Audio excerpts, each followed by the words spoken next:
Conflicts are a part of humans. Wherever you have different people gathered together, you're bound to find conflicts. The reason is because people grew up from different backgrounds, different age groups, different cultural settings, different personalities even. You can now imagine such people coming together under one roof at the workplace to work together. At some point in time, there would be misunderstanding that can lead to conflict.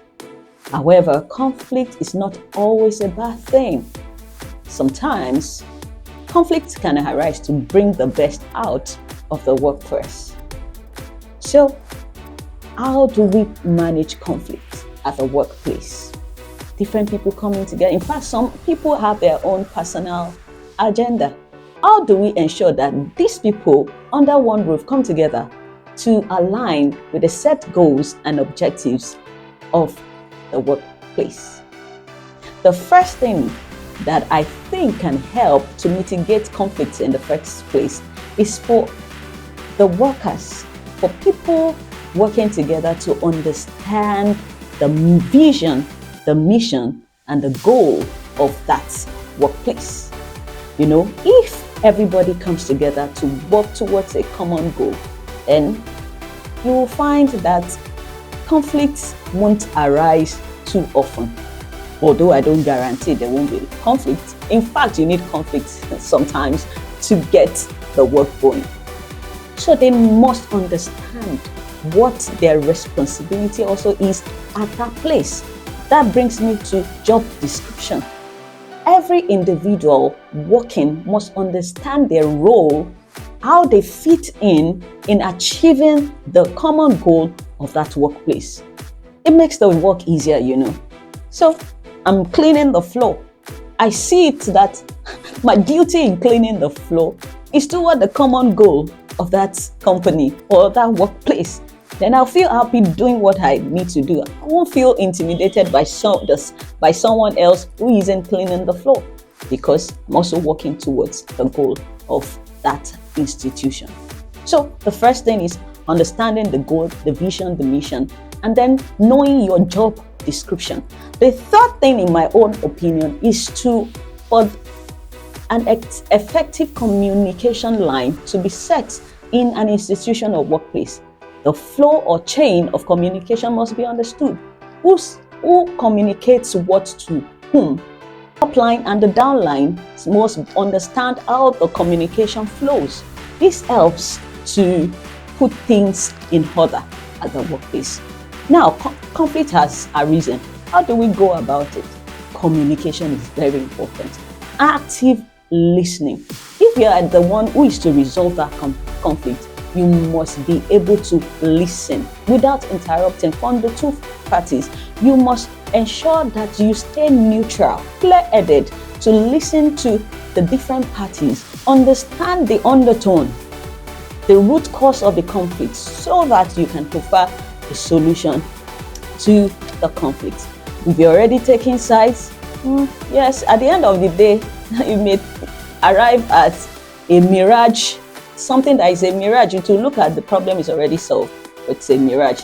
It's going to blow up out of proportion at another time. So please keep neutral, clear-headed, listen to both parties in order to prefer the solution and understand the undertone of the conflict. There are different styles of conflict management that have been described. Talk about collaborating, compromising, competing, accommodating, and avoidance. Avoidance many times is the least style that we want to deploy in conflict management, but it's not useless. There are some times you need to avoid a conflict situation, especially when it's not the right time, the right place to resolve that issue. Let me give an example. So a patient is dissatisfied about something that you're doing, or the patient relation is dissatisfied about what the healthcare team is doing or what a doctor is doing, and such an individual is shouting at the top of their voices. They're showing emotion is running high. That may not be the right time to address, or the right place to address that situation. You can allow the emotion to to calm down, to go down before you want to address that particular situation.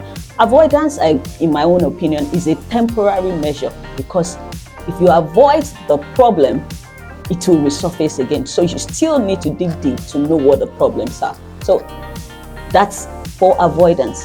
One good strategy that can be employed in conflict management is collaboration, bringing the different parties together to solve the problem such that everyone on that table provides a solution to the problem that is causing a conflict. Okay, so everybody is happy at the end of the day because we have picked from A, B, C, D to arrive at the solution. So nobody can say that, oh, they favor this versus that. That's a very good strategy to resolving conflicts at the workplace, bringing everyone together to solve the problem. Sometimes you might deploy competition. Oh, there's a problem at hand, and whoever comes up with the best idea is going to be given the prize or takes it.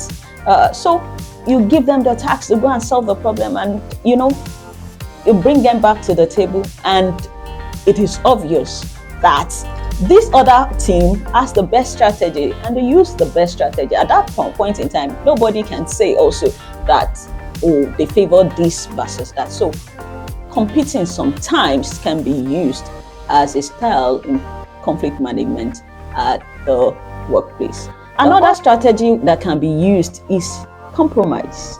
When there's a job is needed to be done, instead of giving it to a team, you can split it between or among teams so that everybody feels represented. So that's arriving at a compromise. At the end of the day, everybody is happy. And you must always remember the common goal of that institution must be at the baseline of whatever decision is to be taken. In the healthcare system that I function, at the end of the day, depending on the vision or mission segment of the hospital, at the end of the day, what the common goal for any medical institution is to ensure that patients are well cared for in the best way possible, and also ensuring that the workers, the healthcare team, are well compensated and cared for.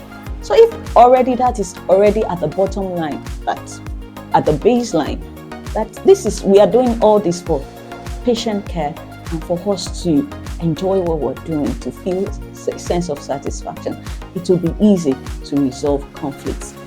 I hope you've learned one or two things from managing conflicts at the workplace. In a nutshell, conflicts are bound to happen. That's number one. Make your workers understand the goals of the institution. 3, let them know the job description. 4, the chain of command must be well spelled out. 5, you can deploy any of the 5 strategies that I mentioned earlier. All right. Can you give examples of conflicts that you have resolved in your institutions, or conflicts that you're currently going through at your workplace?